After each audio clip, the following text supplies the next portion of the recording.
for those of us who play Western instruments, it's really fun to think a little bit about where our instruments come from. And I'll just tell you a little bit about my journey. About 20 years ago, I did a kind of multicultural project and met Wen and figured out that there was such a thing as a Chinese lute. And I had no idea.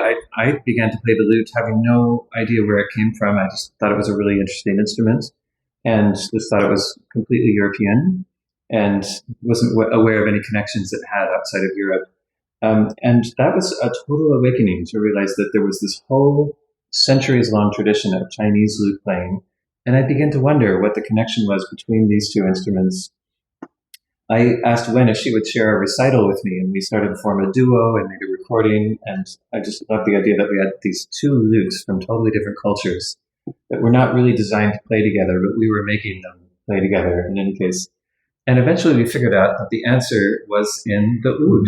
And as you can see, if you look at these two instruments, it's pretty obvious that they're connected in some way, right?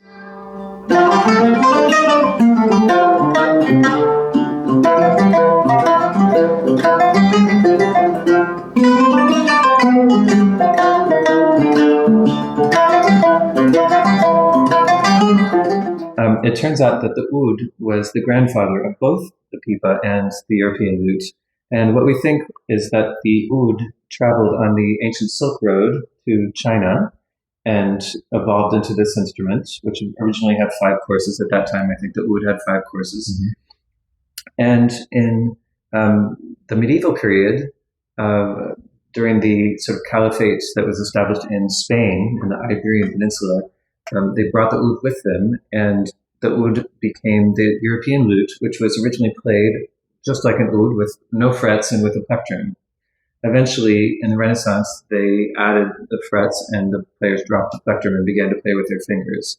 And if you look at the evolution of how the lute looks, in the medieval period, it looks almost exactly like an oud, and in the Renaissance, a little bit less so, and in the Baroque, even a little bit less so. So the European lute kind of took its own path, kind of away from its origins. But it turns out that a lot of the Western instruments that we play are related, have some kind of an evolutionary cousin that's outside of the European world. And I think we could be more aware of that. I've had so much fun discovering my own instrument in that way.